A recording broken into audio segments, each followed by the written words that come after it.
Welcome everyone to the show. This is VLAMP, Video Lighting, Audio, Music, and Photography How-To Show. I'm, of course, the host, Matt Haslam, and today we are live for the first time for the monthly live stream. This is a great opportunity for you guys to join in the conversation and leave your comments in the comments down below, and we will answer them live on the show. Now, we already have a couple questions that were left in the comment section of other videos throughout the entire month, but of course, tonight we're going to be answering all of your questions live. So if you do have any questions, leave them in the live chat. We have live chat enabled on this video. That way you can leave your comments there. If you leave them during the rebroadcast on YouTube, then we will be answering those questions on the next monthly live stream, which is going to be next month during the first Monday of the month. We're going to get to the new schedule in just a second here, so keep in mind for that. Now, this show is going to have a little rundown of, like, we're going to make some announcements, and then we're going to get to the questions. But if you have any suggestions on things you want to add to the show, you can obviously leave them in the comments down below during the rebroadcast, and I will definitely get those and see if they're a right fit for us to be having on the show in the future. But I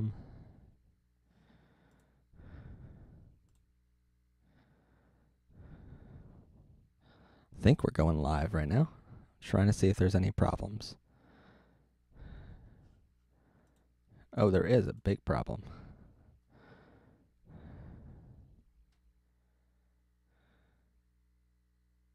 Oh, okay. We're back to being live. Okay. I thought there was a huge problem there. All right, never mind then.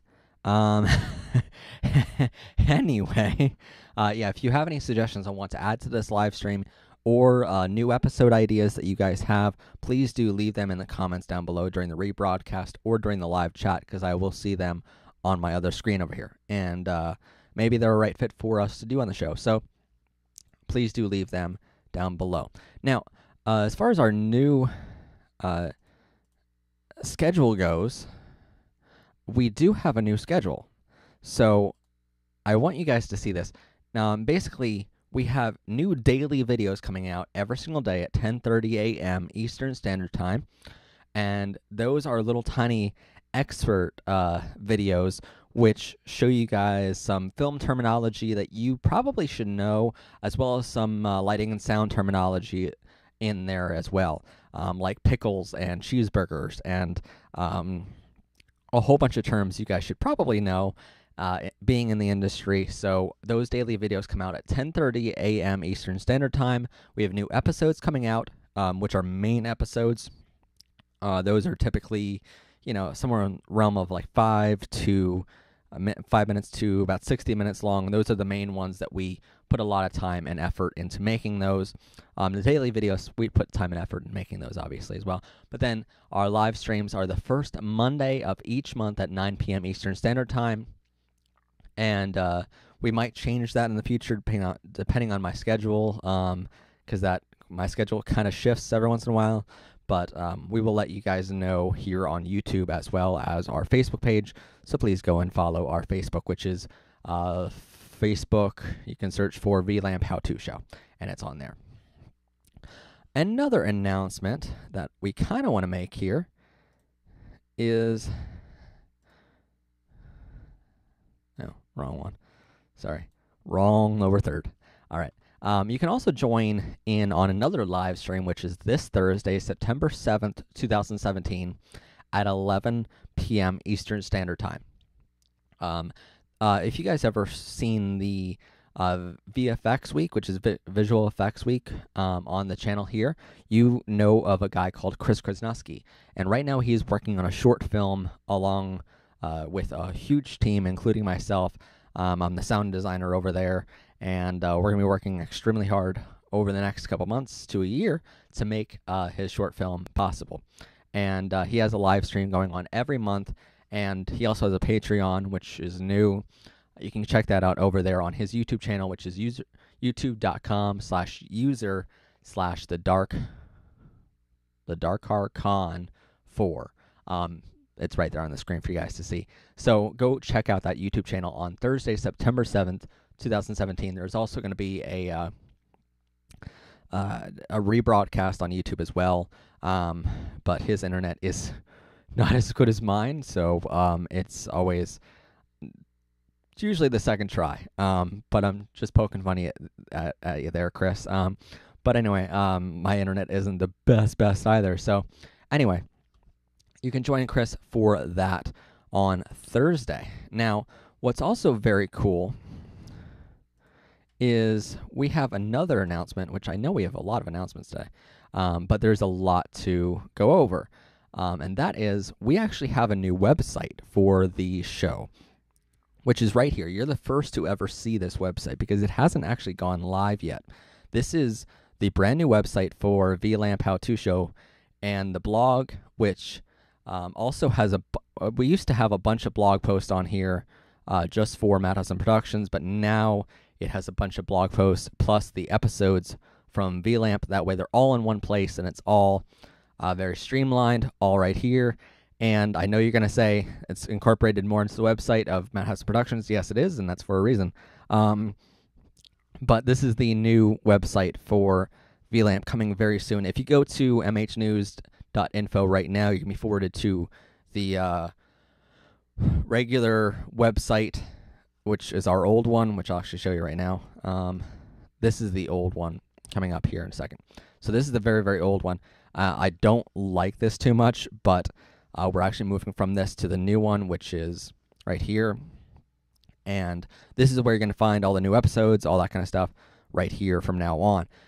One thing to note about this is that we're eventually going to be fading out from the mhnews.info website and just going to this blog, which we're going to be announcing that in the coming weeks here as soon as this website goes live. As you can see, there's a lot of pages to this website that we just added to the Madhouse Productions website, and that's all taking a bunch more time than we thought to add to these add to the website. So please bear in mind that it's going to take a couple weeks, but once this goes live, we're going to kind of fade out from using the mhnews.info website address or the domain for the VLAMP How To Show and blog. We're going to be going into using this new website domain, okay? So that's really cool. The next thing we're going to be talking about is, and by the way, if you're just tuning in, switched, so now I have headphones. So, yeah, that happened during the break there. But anyway, if you're just wondering, what did he have headphones before? No, he did not have headphones before. Another thing which we're doing, which is really, really cool, we're actually creating a new VLAMP episode on this specifically, and that actually is, see if I can transition to it here. We're building a new case, or we're building a new cart for all of our equipment. And you might ask why we're doing this, because basically we used to have to take 20-some cases into a venue for a very simple video production. And it's always the same 20 cases, right? So it's always the main stuff that we're using all the time for every single video project, every single photography project, you know, you name it. And I just got sick and tired of that. So I decided just to, you know, try to find a cart that works really well for this kind of thing, just to transport my gear a little bit easier. That way we have one cart and we have, you know, one 8CA case to bring into a venue. And I wanted it to have these this little front compartment for all of our tripods to go into, all of our you know, light stands. That way it's just one cart for all of our utility stuff. We can hang A-clamps off the side of it. We can, you know, have a charging station on this for all of our batteries. We can do a bunch more things. And I started searching around and figuring out, yeah, so if you look over here, it's $2,500 for this. If you include the shipping, you know. You can also, like, finance this at $216 a month, which, you know, isn't bad. if you weren't buying a $2,500 cart. So obviously we're not buying this, but this is this design that I wanted, and I wanted to find a design like this just so I have something to go off of when I'm building my own. Turns out you can build this $2,500 cart for about $70 US. So yeah, I don't know why they're charging $2,500 for this. It's not that complex of a thing. The wheels are the most expensive things of this entire cart, and we're finding them on sale right now for about $10 a piece, which isn't bad. But of course, we're going to be doing an episode on that very shortly here on the channel. We have episodes, just so you know, we have episodes right now scheduled until Christmas Day, which is July, it's July, Matt. This is the problem with going live. I can't edit that out. But no, we have episodes right now scheduled and already made, edited, uploaded, and scheduled to go out until Christmas Day of 2017 here. Then we're going to take a week off, and then we're going to come back in January sometime, like the second week of January or something like that, with regular Monday episodes from there. But I might actually take this cart episode and put it in there somewhere extra just for you guys to enjoy. But right now, the schedule as it works is, I'm trying to get to the actual schedule over here. We have episodes right now from our safety on set guide, kind of, scheduled until, I think, the first week of October, if I'm not mistaken. And then from there, we have, and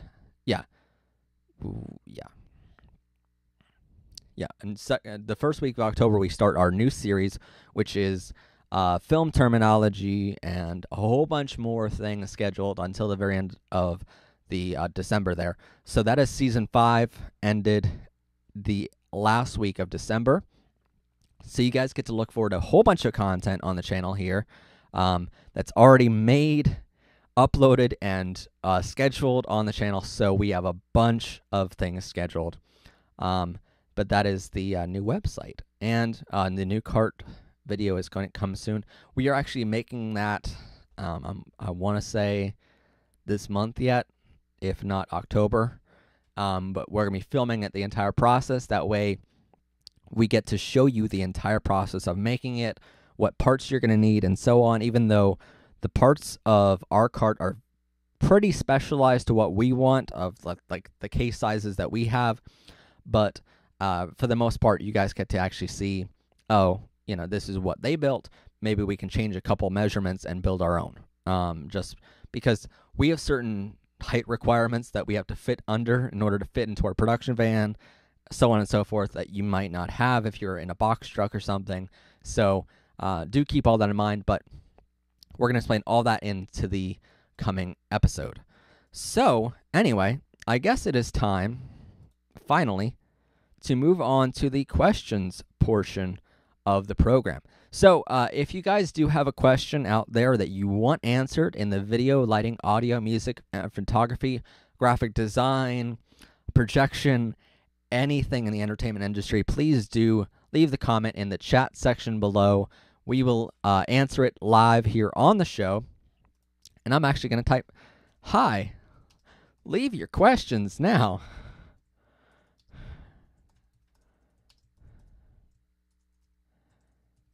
So, yeah, there you go.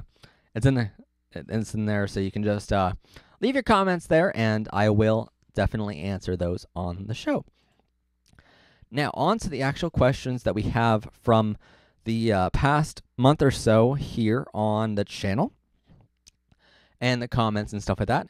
And please keep in mind, you can also, with a new website design that's coming out shortly here in September or sometime, by the next live stream, it'll probably be out.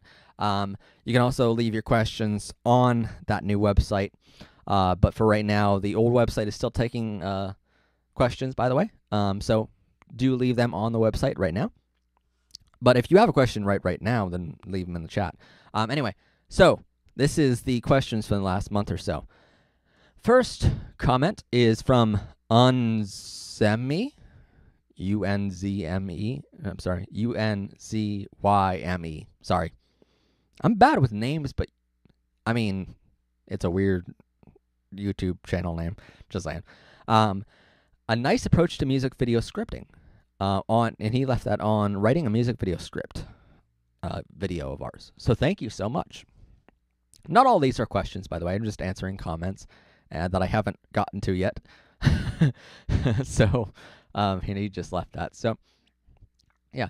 By the way, if you guys leave a comment or a question during the month on any of our videos, we will answer them during this live stream, during the once a month live stream. So next question. 1 second, people. I'm thirsty.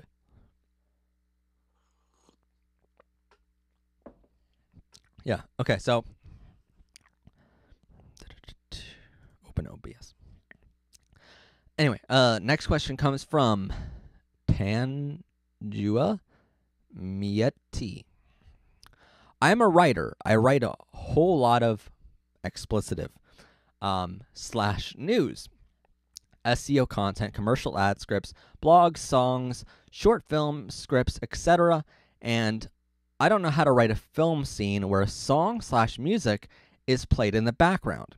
They said it's a director's job, but I'm a bit of a perfectionist or maybe a selfish type. Help me. Currently, I work on a startup fashion brand. They make clothing for men. They're promoting their products through social media by showing short commercial films with music. I write script and storyboard for those videos. Okay. So, all right. So basically how I would answer that is do a standard, we've talked about it on the show here before. I'm trying to remember the episode. But we talked about this kind of a script on the show before. It's called an AV script, where on the one side of the screen, and this is a live stream, by the way, I'm not going to have like so many graphics ready for you guys to like just punch up a picture of this. Sorry, but you're just going to have to imagine it. These are live answers. I barely saw the question before I answered on the show. I'm just reading off the YouTube comment section. So, on the one side of the screen, you're going to have, if I remember this correctly, you're going to have like all of your audio stuff, right? So you're going to have, this is when this song starts to play. And then on the right side of your screen, you're going to have all of your, what happens in the video portion. So like, think about it like a music video where you would have, the song starts here, and then the person walks from camera left to camera right over here. And this is what's happening when this music is playing, right? You're also going to have, you can also make it into like a 3-column script where it's like all of your audio. This is when the music starts. This is when, this is what happens on the video. This is in the middle of like, this happens on screen. Like this person moves from camera left to camera right, whatever happens on your video portion. Or we show, the song starts here. We show a time lapse of the sun rising or something here during that same time. And then over here is your dialogue of what happens and what's said in a voiceover or by the person on frame or whatever happens, right? So you're going to have like a 2 or 3 column script. And that's how I would say you should do that kind of a script. But like, it's not necessarily a director's job to figure out what music is going to play in the background. Typically, you're going to have, and it's a tough question, but like typically the writers will figure out the main music of a thing. Like let's say it's a music video, obviously you're going to go with that song. Or if the writers want to add in, let's say, a certain sound effect that they know, they're going to say, this sound effect goes right here, or this specific song goes right here in the background. But I'm just going to say that happens 30 or 40% of the time when a writer will say, I want this specific song right here. Normally, though, it's a director's job or an editor's job, actually, I should say, in the editing process, in the post-production of a production, you're going to have a whole bunch of music choices. An editor, for instance, like we edit a bunch of stuff, and we have like a whole library of copyright-free music, just to use as like fillers, And during like big projects, we might replace those songs with like a song in a similar style. We're just wanting something there to kind of get our ideas out, and like, this is the kind of song we want here, and then we send it over to a musician, or I'll write the song myself or something like that and record it. But typically, it's the editor's job to figure out what feel the scene has once the actual video is starting to edit together. Sometimes you might have a writer say, I want this to happen right here, and that's fine, but typically that's an AV script. And if you don't know what that looks like, you can search for that on Google and figure out what an AV script is. And you'll see a whole bunch of examples of those. But typically that's what you should do. On to our next question. This comes from Jake Manning. This comes from, I'm sorry. Yeah, this comes from Jake Manning. This is the next question. I'm sorry. First live stream, it's going to have a little mistakes. This comes from our main production YouTube channel. And it comes from our documentary on Our Family Part 1, which is one of the first documentaries I've made in my life, which is awesome. Full-length documentaries, by the way. I made shorter ones before this, but Jake Manning says, this was great. Just curious, when you're filming, what cameras/microphones do you use? Thanks. All right, well, on that specific production, we actually used, some people are going to laugh at this, but it's the truth. Like, you don't need a Red Scarlet camera, or you don't need an Ari or Alexa camera for a documentary. Okay, so you sometimes need that for big productions, but for this kind of production, we knew we wanted it to go onto YouTube, and we know we wanted it to go onto DVDs and stuff like that, and it's mostly just for family and friends and stuff like that, and just show, we still wanted good quality cameras and stuff, but we knew where it was going, and that's what you have to decide on when you're picking cameras for a production of, what specific cameras do we want for this broadcast or for this production, and you guys can kind of decide, if you want it to go to Netflix, then you're probably going to want a camera that does at least 4K nowadays. I know some of our footage is now going to Netflix, which is awesome. We haven't gotten a specific date on that yet, but it was shot on a Canon T5i camera, which is about $1,000 camera. We have a bunch of products from Canon, GoPro, Panasonic, Sony, that kind of thing. We shot it mostly on that specific documentary. Was like the interviews were shot on two Canon T5is, one with an 18 to 55 millimeter lens, which is the kit lens, but it's a good solid wide lens for the if you're in a documentary, you want to have a wide and a close-up. That way you can cut back and forth and it doesn't look really weird. Because especially in that documentary, we had my grandmother, who is pretty elderly, I should say, experienced in her years, but she kind of goes all over the place during her stories and stuff like that, especially when you sit her down and just ask her a whole bunch of questions. So I knew I had to edit her stories quite a bit, and so I knew I had to have at least two cameras on her just to go back and forth in editing process, just so it doesn't sound completely confusing to people watching. So it was shot on those two cameras for the most part.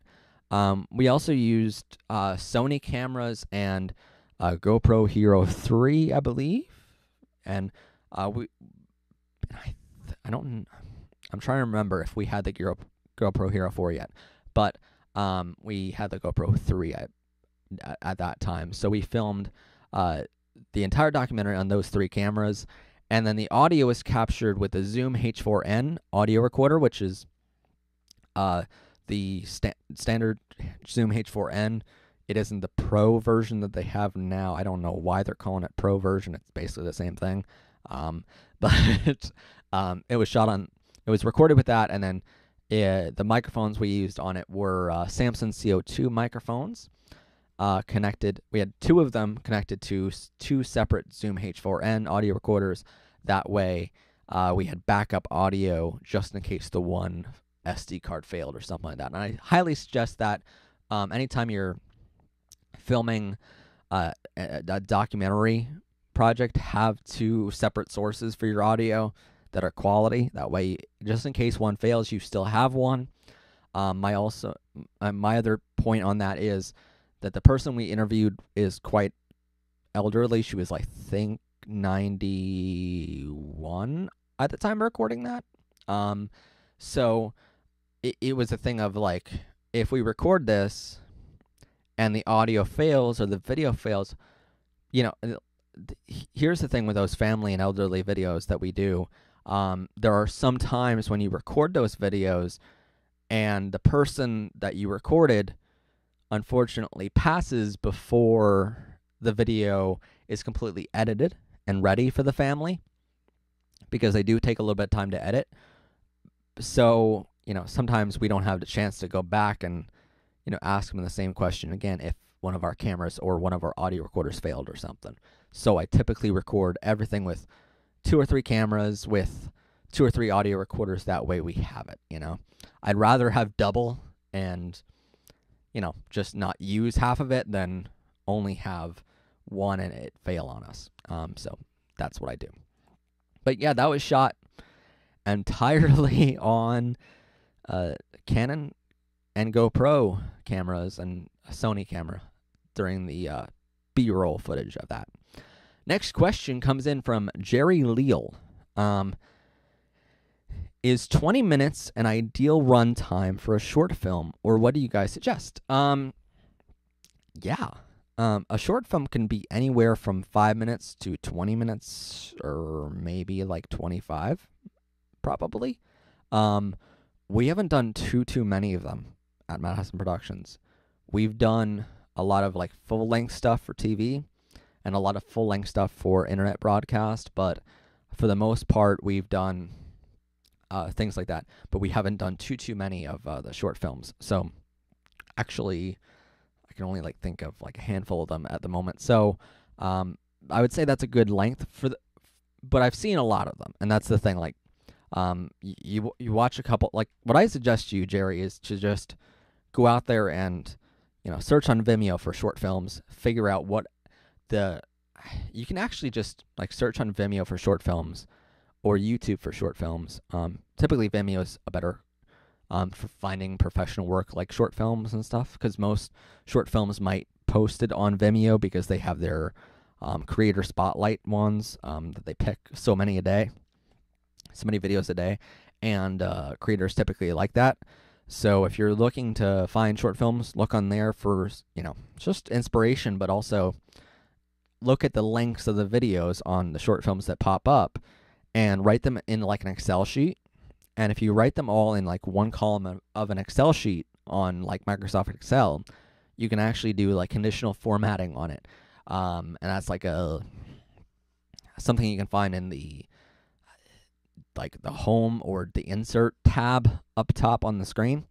And you can actually figure out like the average of all of them. And that way you can figure out what the average good ideal length for a short film is. You can also figure out what's the shortest length, what's the longest length of a short film. And that way if your film's 20 minutes and the average length is 18 minutes, maybe you want to cut it down a little bit. But if you see that there's a bunch of short films that are 30 minutes long, then fine, keep it at 20 minutes, I would say just do a little bit of research there, and you'll find an average length. But as far as from what I've seen, 20 minutes is pretty good, The longer you make it, the less people kind of want to watch it, so keep that in mind. Anyway, on to the next question. Frank Slowinski Jr. says, after a wedding, I'm guessing you mean, okay, just after a wedding, When you get home late and are exhausted, do you copy and back up footage right away? Leave your gear in the car and eat microwave chicken nuggets and shamelessly eat everything in the fridge and pass out in the kitchen or fall asleep in your driveway? Okay, so to answer the first part of the question, because I have no idea what the second part of the question is, but it's funny. Thank you. Made me laugh today. So do you copy and back up the footage right away? So here's what we do. And here's what I suggest most people do in the industry. It is extremely dangerous to not back up your footage as soon as you can. In our newest video, which is called Inside MHP Mobile Command Center and DIT Unit, that is half of what it is. So it's DIT Unit. What is DIT? It is Digital Imaging Technician Unit. So it doesn't matter if we're in a car, if we're in a pickup, if we're in our mobile command center, which is an extended bed Chevy 3500 van. It doesn't matter what we're in. We back up footage on site. And, you know, we're more advanced than most because we back up our stuff to the server right from inside the truck. But you don't need to do that. That's a little ridiculous even by our standards, just because sometimes we're dealing with, like, big budget projects that are like, if you miss this piece of footage, you've lost the project. There's a reason why we film with multiple cameras, by the way. But yeah, if you're worried about it, copy it. So typically, what happens after a production is over, we actually have a computer, and I'll show it to you. We have this puppy. So this is our lifesaver on set. This is our Digital Imaging Technician pack, DIT pack.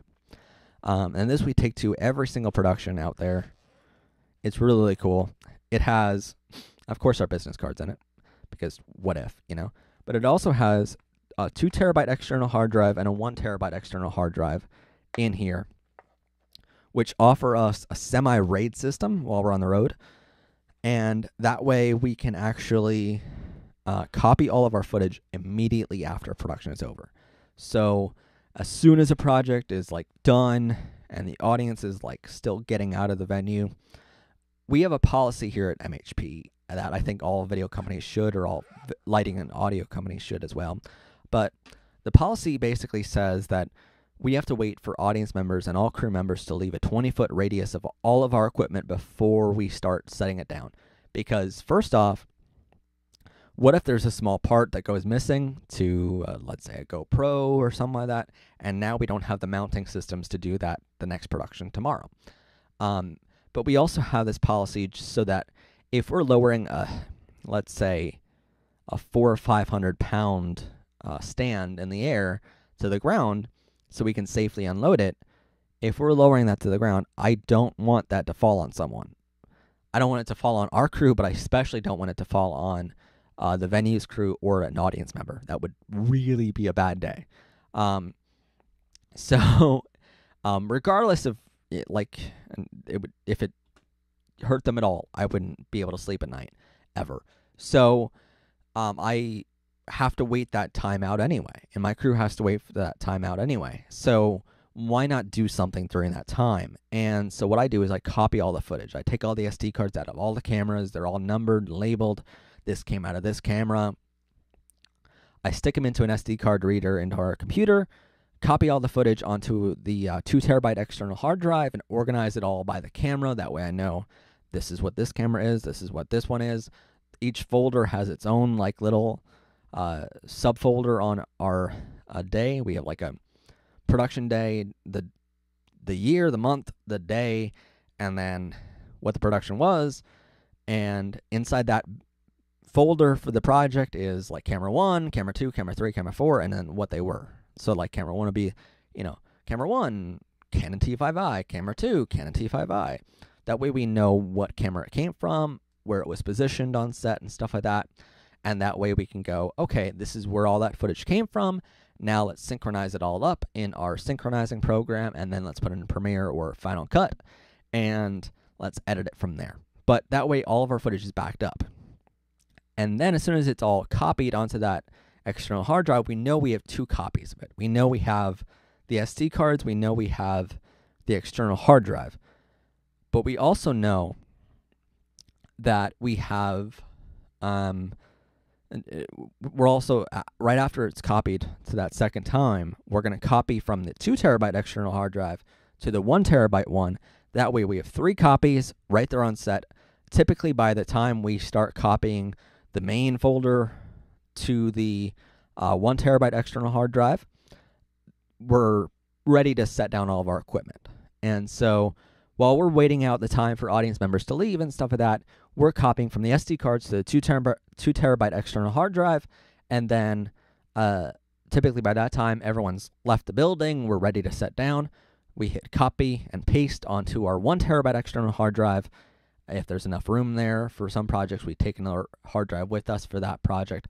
But we'll copy it over while we're setting down. And that way we have 3 copies before we leave a venue. And that's really important because there's been productions where the SD card failed on us when we got back to the office, and we are screwed if we don't have the other copy. And so luckily we do have that copy. And so we have 3 copies of it when it comes back here into the office, and then we copy it into our LAN RAID system here at the office. And suddenly now we have 4 copies of it, and then copy it onto another hard drive off-site, which gets copied. And so now we have 5 copies of it, and once it's copied to the off-site backup, we know we can delete it from the SD cards. We know we can format the SD cards for the next production day. By the way, all of this is happening like overnight. So we have a production tomorrow coming up or something like that. We know we have to get those completely formatted and ready for tomorrow, which is an overnight process. It takes hours to do, but it's worth it. Believe me. It's so worth it to do. But then once it's, I think like once a week, it automatically gets backed up to an online server. That way we have an online server of it as well as an off-site, and that gets copied once a week. So we copy a lot of times. And then once it's copied to the online server, we know we can delete it from the DIT pack that we have. So we know we can delete it from that once everything's good. So that's pretty much my answer to that. Yeah, I know I'm exhausted and it's late and stuff, but you have to copy your footage. As soon as the event is over, before you leave, as soon as you come back, you have to copy it into your local system. But definitely take a laptop along wherever you go. It's worth it, believe me. So, next question comes from Christopher. It's getting late, guys. Need water again. Good old hydration. So this question comes from Christopher Fernandez. I can speak today, by the way. All right, I'm shooting a music video tomorrow morning. Do you have any? Well, okay, guys. If you're filming something tomorrow and need help with it, yeah, I don't know if commenting on any page is the best idea, because you're probably not going to get advice too fast from anyone, or any good advice too fast, I should say. Okay, so anyway, he commented this, and he says, I'm shooting a music video tomorrow morning. It's already past that, but you're shooting a music video. Do you have any tips or tricks for a smooth shooting day? This kind of applies to everyone, so that's why I chose it. So my best advice on this would be to, probably just be very organized. And I know that sounds really vague. It does. But it's supposed to be vague. I mean, like, if you're not prepared for a day as a director, then you just need to do a lot of paperwork. I talk about this in my new book a lot, which...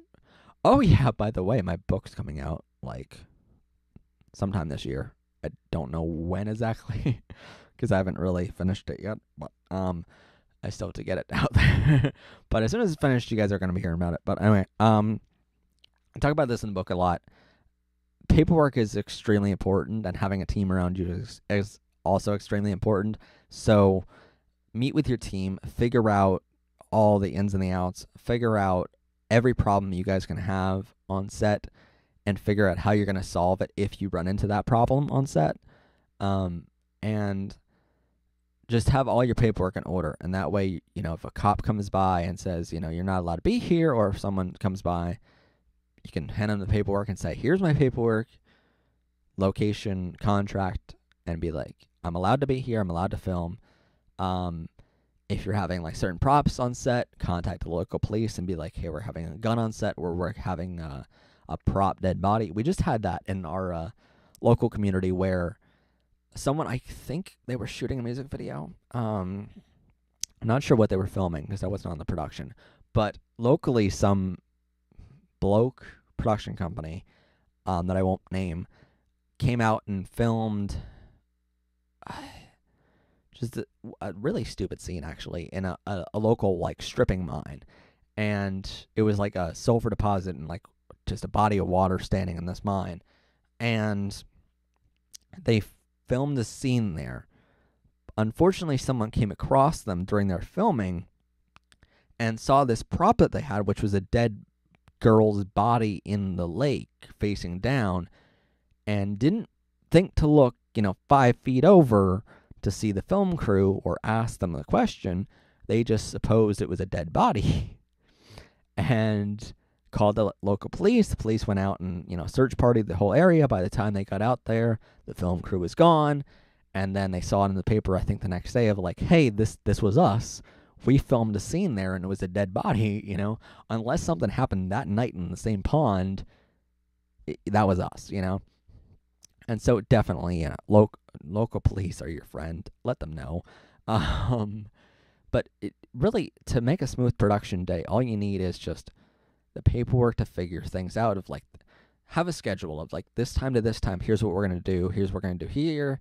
After that, here's what we're going to do, here's the scenes that we need, here's what we're going to film in this order. The more paperwork you do beforehand, the more like location scouting and planning you do beforehand, the smoother your production day will be.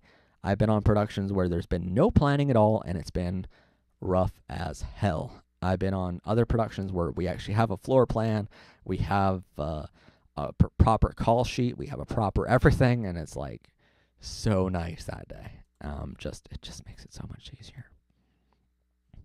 Do I really have that question twice?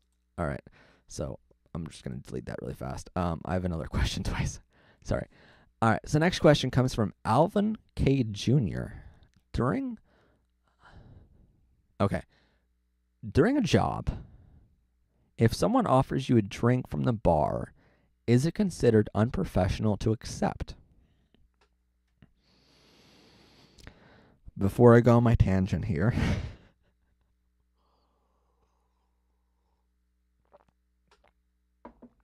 oh God. So that question's interesting. We talked about this on the show before. No. We talked about this on the show before because it's a very important issue.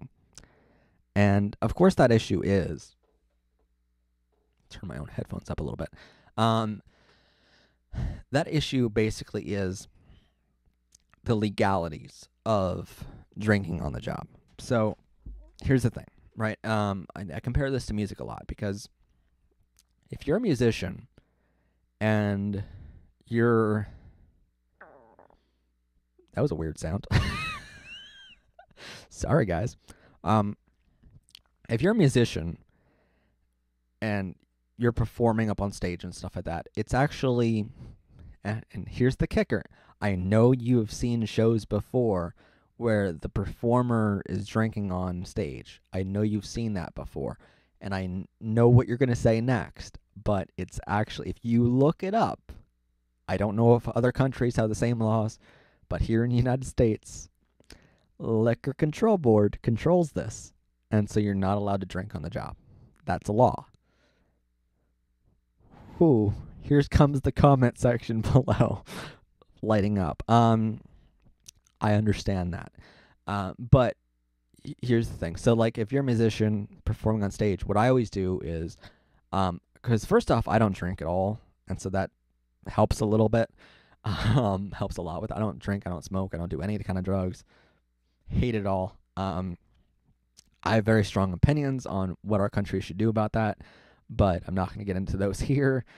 But here's the thing where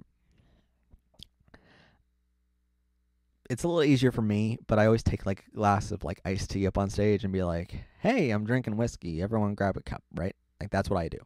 But it kind of is telling that my glass is full, and a normal glass of whiskey is only like a finger or two high. I think that's how they measure it. And so you're like, "Yeah, my glass is full." Like imagine what that cup would actually cost if it was actually whiskey. But no, I do things like that when I'm on stage. But if someone offers me, if I'm doing a job and someone offers me a drink, I always decline. Just because it's professional for you guys not to drink on the job, it's also illegal for you guys to drink on the job. Like it's not that you're gonna be caught, but if someone looks over and sees the videographer, the photographer, the audio and lighting engineer drinking, it's really unprofessional. It is such a telling sign. I will give you an example of this. We were once doing a show back in 2012, I believe it was, and I'm not going to say what the show was because I want to protect the people and protect my client. But we were doing this show, and we were videotaping it and doing lighting for it. And they actually brought in another audio engineer as the audio person, and he controlled all of his own audio gear. We just, we didn't even have to get an audio feed from him because we were only filming things for a music video. But it was this like it was like this 2.5, 3 hour long show, and he drank the entire time. And here's the thing, like apparel is important and what you do is important. Everything you do is going to be scrutinized. So, like, when you're professional, this was like a 5-star restaurant, by the way. He was wearing a t-shirt and jeans, and so that was like one strike against him. I was like, we wore, my crew and I wore t-shirt and jeans when we were like setting everything up, but there was no one in the restaurant then. We changed into suit and ties for the actual broadcast or for the actual filming of this event. It wasn't broadcast; it was just filming it. But I mean, that's the thing where we changed right before the show. He didn't. And I went over and I said to him, I'm like, "Hey, it's like 5 minutes of the show. You might want to like, if I didn't know if he knew how close the show actually was." And I'm just like, if you need to go get changed, do it now. Like the show's about to start. And he's like, "Oh, I'm not getting changed." And I'm like, "Really?" And then throughout the show, he drank, I think, 8 beers throughout the night, and he was wasted by the end of the night. And the audio absolutely sucked. I'm so happy I didn't have to use the audio from that event because it was luckily a music video, and the music video didn't have to use the audio from the show. It was just replaced audio, and so I'm so happy about that. But it was horrible to see. And he was like falling all over himself over in the corner, and he set up his audio board on the left-hand side of the stage so you can clearly see him, and it was horrible to see. But we set up all of our stuff in the back. But yeah, it was pretty bad. But if you are drinking on the job, it's going to be noticed by the audience. It's going to be noticed by everyone. And even if it is your client who offers you the drink, other people in that room are going to see you. And so it's never suggested that you do it. Because that's the thing, like, no matter what business you're in, a lot of your business comes from word of mouth. And so, like, even if it doesn't come from word of mouth still matters for a project, right? So,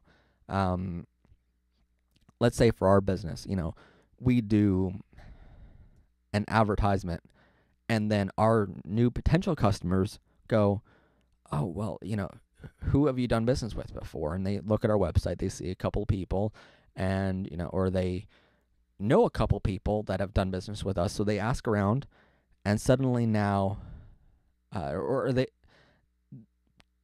typically people see us at other events, and they'll go, "Oh, that was the crew that was drinking all night," and they won't hire us.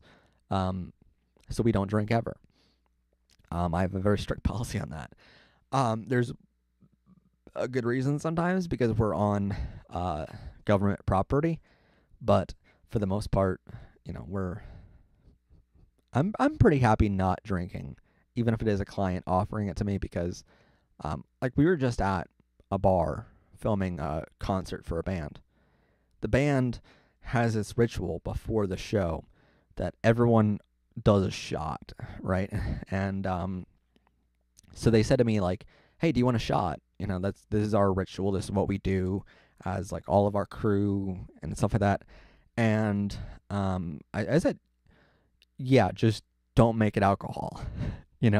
I can do a shot of Sprite or Coke or Coca-Cola. By the way, I can do a shot of like Coca-Cola or Sprite or Pepsi or just some sort of soda or something. I'll do that in replace of it. That way I'm still a part of your ritual. But, because some bands are like, hey, this is like what gives us good luck for the show tonight. And I'm like, okay, fine. I'll drink, but I'll drink, soda or water or something really, really stupid.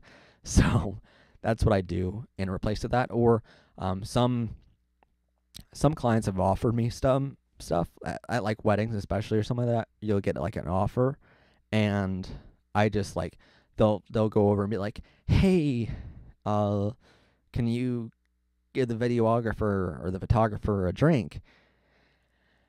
And then they walk away, and then I walk over to grab it, and or like they're with me at the moment at the bar, and they say, "Hey, grab this guy a drink. He's the videographer tonight," or whatever, right?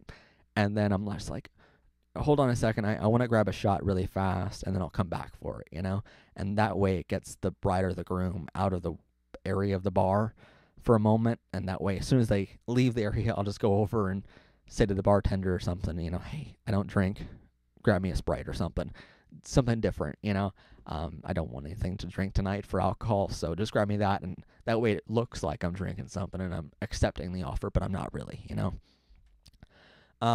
It's because it's a sign of good. It's a gesture of good faith, right, from the person, from your client, but at the same time you want to remain sober and professional.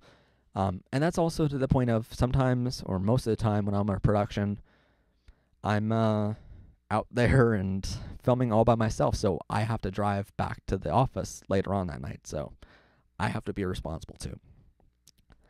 Anyway, on to the next question. Monique, I'm horrible with names.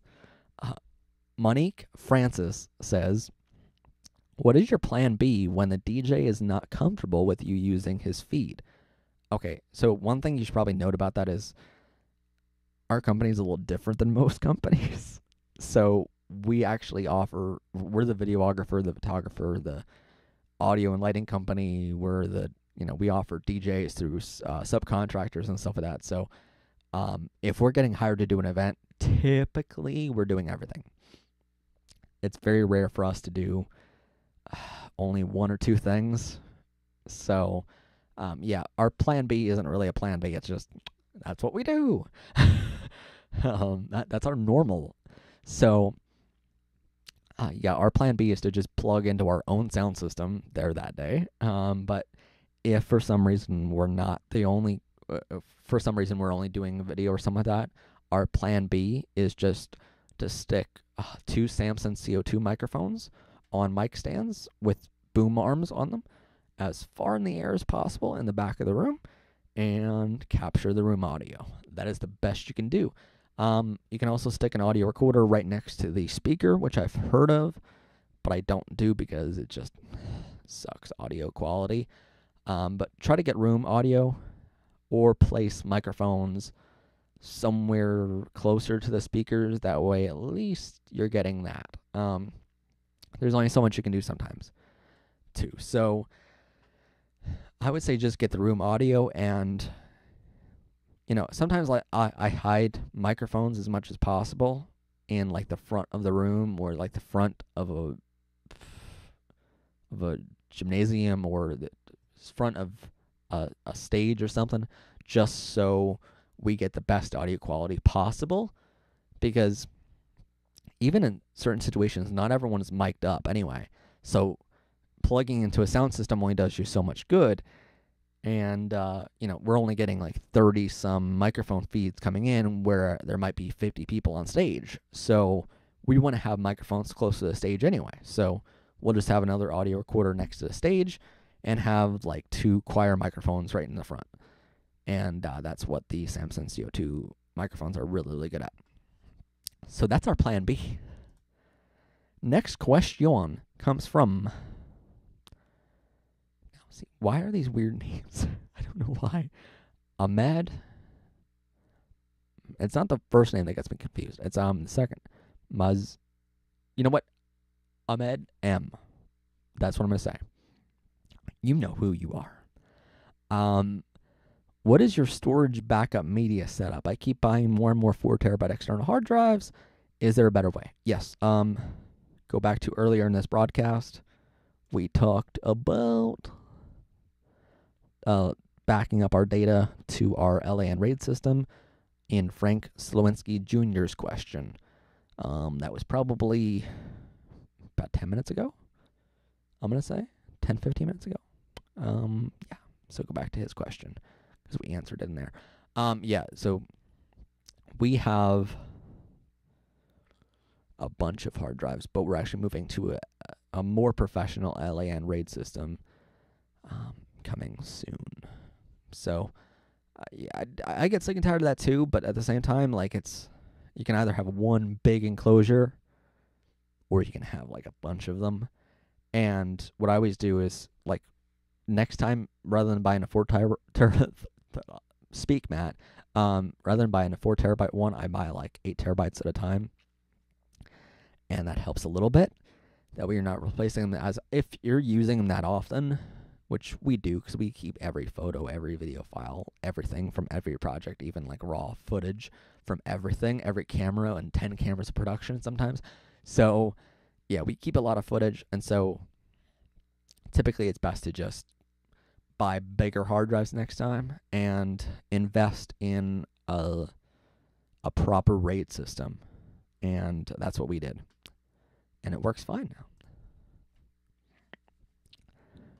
And soon we're getting a better LAN RAID system. So investing wisely is the best answer for that. I mean, like, you can also think of it like, you can spend $100 on a new hard drive, or you can spend, $500 on a little bit better one. You're going to save money in the end. Next question comes from Taylor Nelson. For editing video purposes, which program do you... All right, here's the problem. You guys can't see. Actually, you know what? You can see. I will do this. Here's his question. I should have been doing this the entire time, because it's a lot better. Yeah, you guys... I'm going to change that for the next broadcast. We're going to actually show you the questions like this. By the way, I used PowerPoint for the entire broadcast today. Just to, like, organize things a little bit easier for myself. So it's not a huge expensive program that we use for, like, organizing things. But anyway, his question is, for editing video purposes, which program do you ? I'm guessing you meant to say use in there. Like, do you use? Please explain in the comments below. Yeah, so we use a lot of programs here at MHP. I will actually minimize this for just a second, and I will go up to editing. So here... Actually, you can go to this website right now. This isn't like a hidden thing. So this is our website, like I said, this is still being edited, but you can go here and get the specifications at least. I think it's madhousenproductions.com/editing services. Let me see. It's here. I know it is. I know it's here. I just see. This is why we're updating things, because it's so hard to find things, and you need to like click on like 50 pages in order to find it. Okay, so yeah, right here. This is our editing specs, but we're updating into this more modern design. Anyway, these are editing specs. Here's like the computer monitors we use. RAID system, 41 terabyte RAID system. That kind of answers the last question we had on the show. During the broadcast here, we have external connectivity. We have which kind of card readers we have, CD and DVD readers. It's all here. That way, if a production company wants to know, like, oh, do they have this? Yes, they do. Or no, they don't. And they can certainly ask us, like, would you be willing to get this? And we are typically able to get it if we need a lot. Here's the video editors we use, though, for this computer that I'm actually working off of right now. And that is Apple Final Cut Pro X, Adobe Premiere CC, Adobe Encore CS6, Adobe Media Encoder CC. Final Cut and Premiere are video editors. The Encore is for encoding for DVDs. The Media Encoder is for basically taking a whole bunch of files and queuing things up. That way I don't have to sit there for hours and hours. Like we just got done doing the 250 some episodes for the daily content, and I really didn't want to sit there for a couple hours having to keep saying encode this next video, or export this next video and stuff. And so I just hit Q, and it took into Adobe Media Encoder and put it in one big long list for me. And then I just hit play, and it encoded all of them in a row. And that way I literally went to my house and slept for a couple hours, came back, and it was done.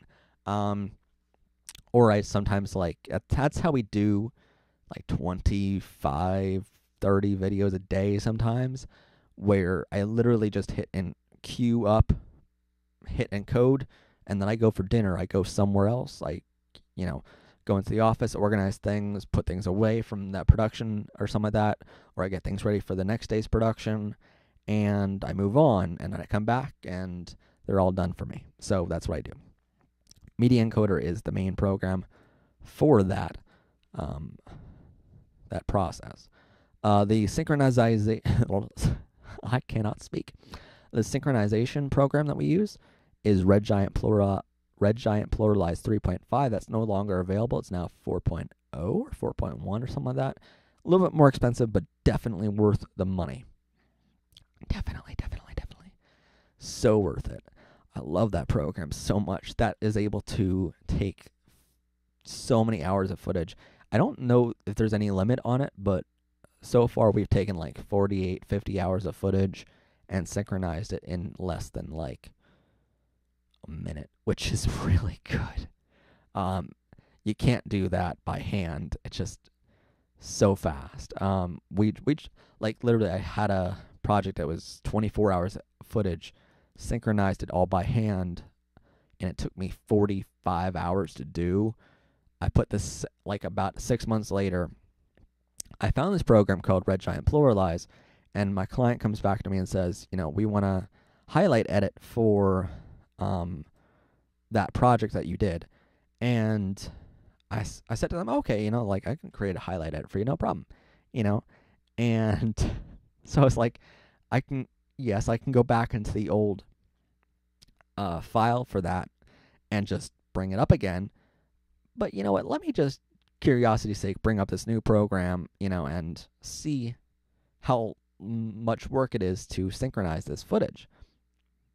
And I had the 30-day free trial on it at the time, and I was just like, I need to see how well this program works before I spend $180 on it. And put it in, synchronize the 24 hours of footage in like less than 30 seconds.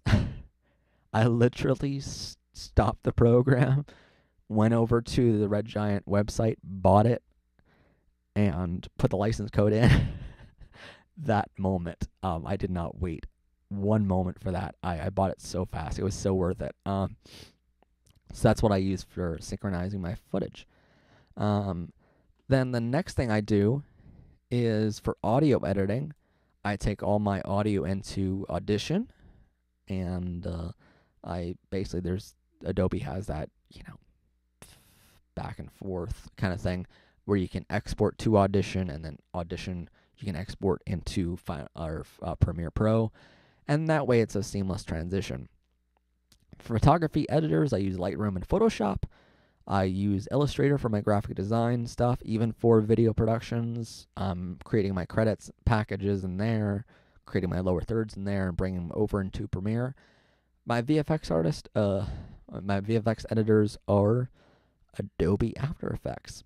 I also use Word, Excel, and PowerPoint. Other software I sometimes use is WinX DVD Ripper, which enables me to put a DVD in and rip it right to my computer. I use FaceTime, which is the same camera I'm using right now for this broadcast.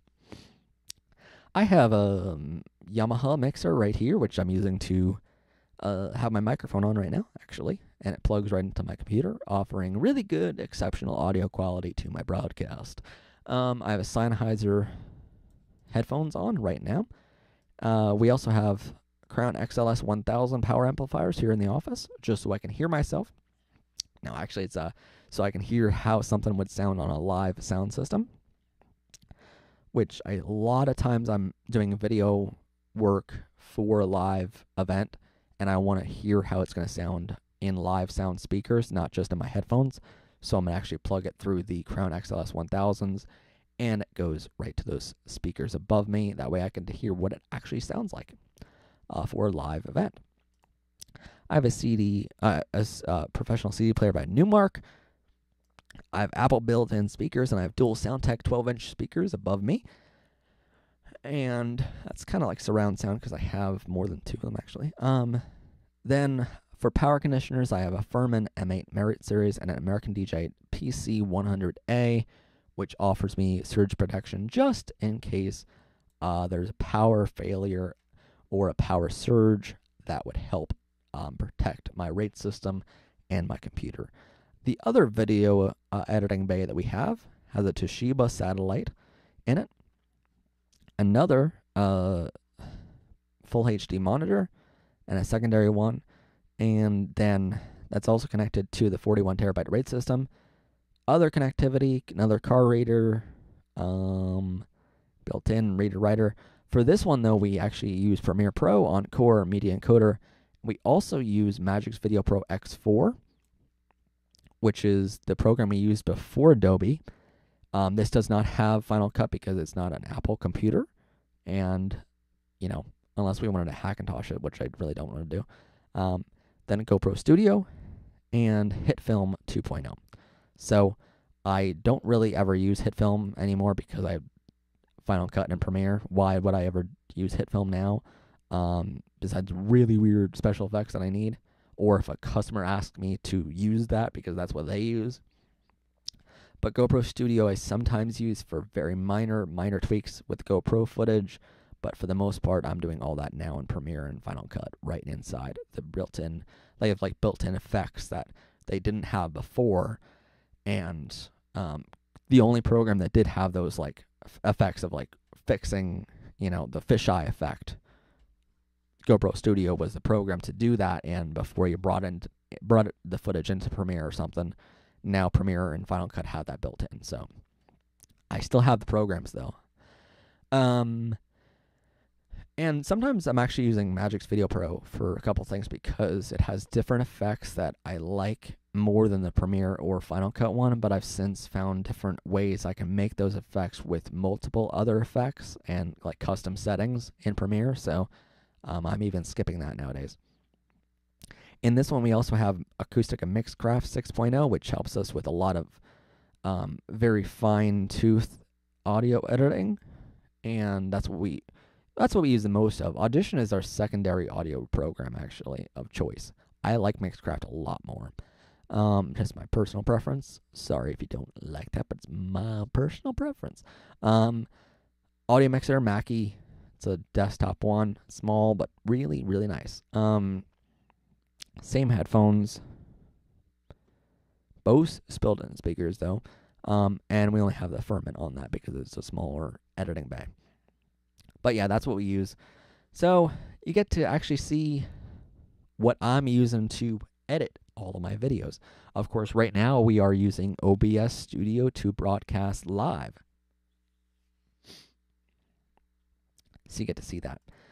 And with all of that said, yeah, that is the editing programs that we use. And I think we've explained to a great extent of how we use them programs. How we use those programs. Sorry, my English is bad tonight. But, yeah. So that is going to be our broadcast today. You can join us again here on VLAMP How To channel for daily videos which come out every single day at 10:30 a.m. Eastern Standard Time. And those videos are going to be really short, sweet, and to the point. Definitions of film and video and photography and audio and lighting terms that you absolutely must know if you're going to be in this industry. We have 250 some days of content for you guys ready to go and already scheduled on the channel. That's already programmed, I think, until, let me actually see, because you guys get to actually see the behind the scenes here. Because you've hung in the live broadcast this long, I think you guys get to see a sneak peek of certain things, which is really cool. So I'm going to go to that right now and show you the behind the scenes of the YouTube channel here and see what's coming up. So here's what I'm going to do. Hold on. Need to get to OBS. All right, so here it is. This is our schedule. We actually have these videos scheduled. What is it and why? The series that we're doing, the daily series called What Is It and Why Do I Have to Know This? That is scheduled until April 19th, 2018. Every single day, you're going to have a brand new video at 10:30 or 11 o'clock in the morning, every single day for you guys to enjoy. And then we have, of course, a whole bunch of more episodes scheduled, and all of our scheduled episodes are coming out until December 25th, 2017. That's all the Monday episodes that you're going to see on the channel. They're already made, they're already uploaded, and all ready to go, which is awesome. We've never been this ahead. I know in Season 2 of the show, actually, before we go, I like to say this. In Season 2 of the show, we had a huge problem because we tried to do like 5 episodes a week. Now that we're on 1 episode a week, it's a whole lot easier. And so, like, we've created all this content, and now it's just, we get to show you all of the content over the course of all these different weeks. We're creating content a lot easier now because we have a more permanent studio. This is actually the least permanent studio we have, and it's my office that was turned into this for the day. So, thanks, VLAMP. But we created this little thing in my office just for today. And this will be back once a month, like I said, hopefully. If you guys like it, if you guys want more stuff in this, please do leave a comment below of like what you want to add to the show. But the main episodes come out every Monday at 8 p.m. Eastern Standard Time, and the live streams come out the first Monday each month at 9 p.m. Eastern Standard Time. So any questions that you guys have, you can leave them on any of our videos, any of the 100 and some videos that we have on our channel right now. About to be like 200 and some. But, yeah, we're moving fast, by the way. But you can leave them on any of the videos, and I will get them in my inbox, and we will answer them during the next monthly live stream.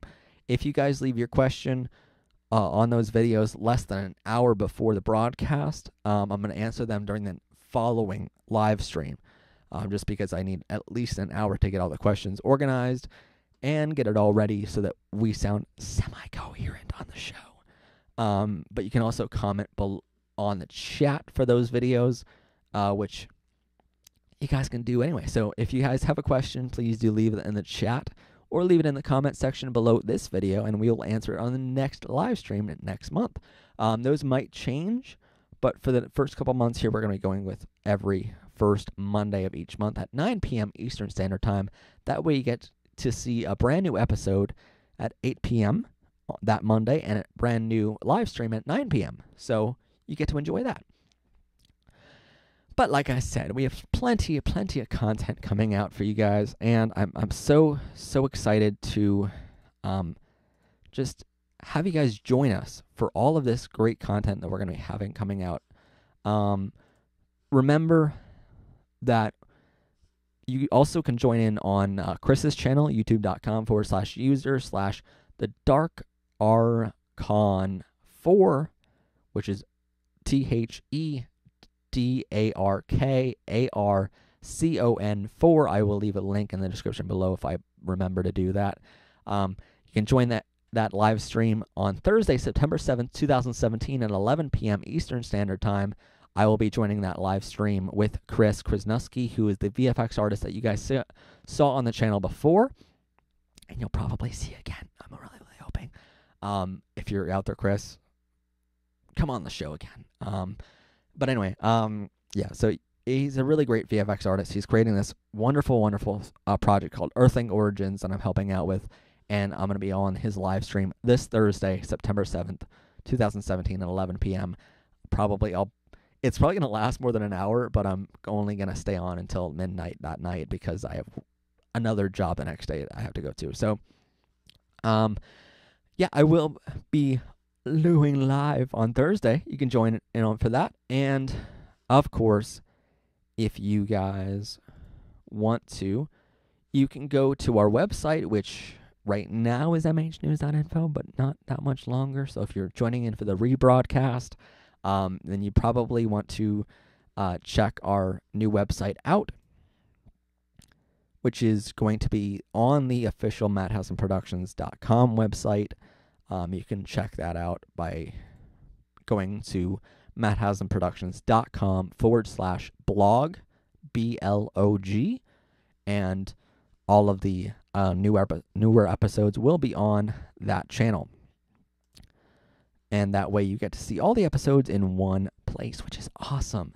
So definitely go there and check out all of the newer episodes, all the blog posts. We just did another blog post on there.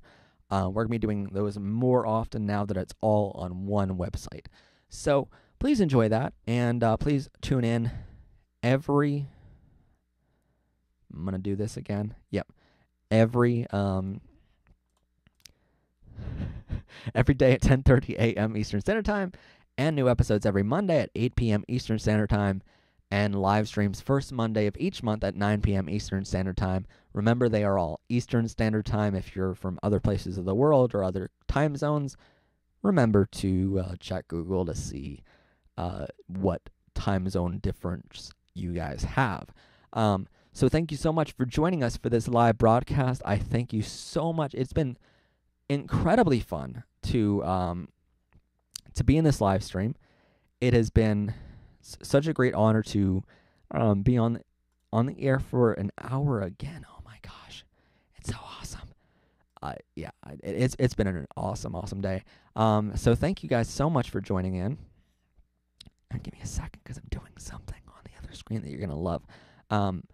But like I said, if you have any questions, please do leave them in the comment section below of any of our videos, and I will answer them during the next monthly live stream.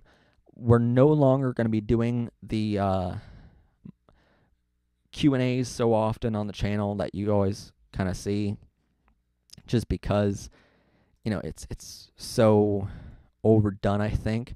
So this is going to be our way to do those Q&As from now on, and that way you get to get answers to your questions live on the show. You know when your questions are going to be answered. If you leave a comment, you know it's going to be answered during the next live stream. And this way it's a whole lot more organized from now on, and that's what we love. So thank you guys so much for joining us for today's live stream. I am, of course, your host, Matt Haslam, and it has been a wonderful day. I love you guys so much. And if you haven't already, There is something right below this video.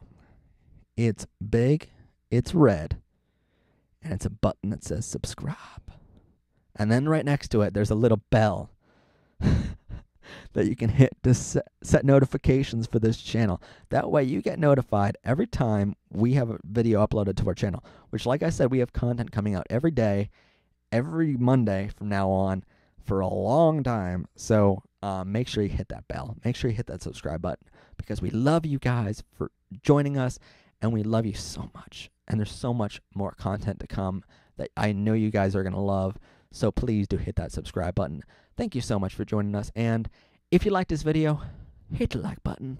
If you disliked it, dislike the button. But I don't know why you would hit the dislike button, because you're kind of making me sad now. You're really making me sad now. Hit the like button. I would really much appreciate that. Anyway, I will see you guys next month for the next live stream. And thank you for joining us. Bye.